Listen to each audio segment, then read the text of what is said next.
Nicky Key fragt noch, ist es aktuell eine Frage vor Zeit oder was fehlt im Urban Hip-Hop, dass er noch nicht poppt? Auch eine gute Frage, Nicky Key. Eine Frage, mit der ich mich ganz, ganz oft beschäftige. Ob das mit Industriekollegen ist, die bei Labels arbeiten oder Leute, die einfach generell so mit mir schwätzen, auch Künstler oder Künstlerinnen. Schaut, ich ha versucht, auch oder schreibt da noch Niki, oder ist die Schweiz nicht geeignet für das? Ich glaube nicht, dass es das ist, Niki, dass die Schweiz nicht geeignet ist dafür.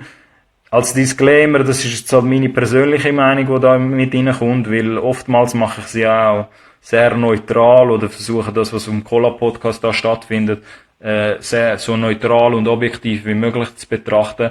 Das ist jetzt ganz klar meine eigene Meinung. Und ich habe halt die Leute, die mich kennen, privat wissen oder geschäftlich, dass ich extrem eine kritische Meinung habe. Und die Frage, Niki, stelle mir auch ganz oft, und ich habe wirklich das Gefühl, dass es noch an der Qualität, an der Musikqualität fehlt.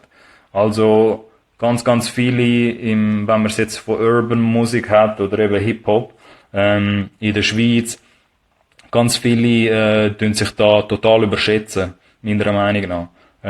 Und das passiert auf kleinem Newcomer-Level, das passiert aber auch auf etabliertem Level oder Künstler und Künstlerinnen, die so ein bisschen irgendwo so in der Mitte sind zwischen nicht poppen, noch nicht gepoppt sein, aber auch nicht unbekannt, so.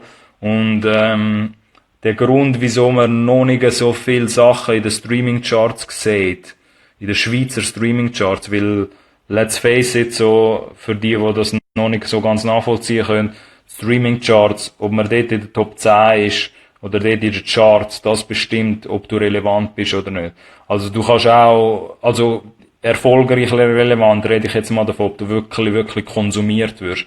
Man kann natürlich auch in seiner Nische, kann man auch eine Relevanz haben und einen Impact, aber wenn man jetzt davon redet, was der Niki halt ein bisschen fragt, dass du wirklich poppen tust. Poppen ist für mich, du wirst in einem breiten Grad wirst du konsumiert, so wie das im Deutschrap passiert. Und dort habe ich wirklich das Gefühl, sind die meisten Schweizer Songs, die ich zumindest gesehen habe, wo ich mit meiner bescheidenen Erfahrung, mit internationalen Sachen, die ich geschafft habe, aber gleichzeitig auch mit den Schweizer Sachen, wo ich jetzt so ein bisschen helfe oder mithelfe, habe ich das Gefühl, oftmals scheitert es noch an der Qualität. Also es hat einen Grund, ich glaube, es hat einen triftigen Grund, das ist nicht Zufall, dass nach 079 kein einziger Schweizer Songs, egal ob jetzt Urban oder nicht, weil 079 könnte man auch sagen, ist aus einem Urban Aspekt entstanden von den Jungs, ursprünglich, dass es keinen einzigen gegeben hat nach 079, der in die Top 10 von den Streaming Charts gekommen ist, in der Schweiz. Und ich habe das Gefühl, das ist oftmals, hat das mit Qualität zu tun, mit nichts anderem.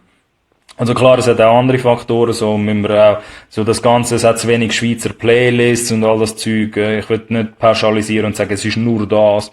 Aber ich habe das Gefühl, die Wurzeln, Nikiki, die Wurzeln von all dem, liegt oftmals in der Qualität, so.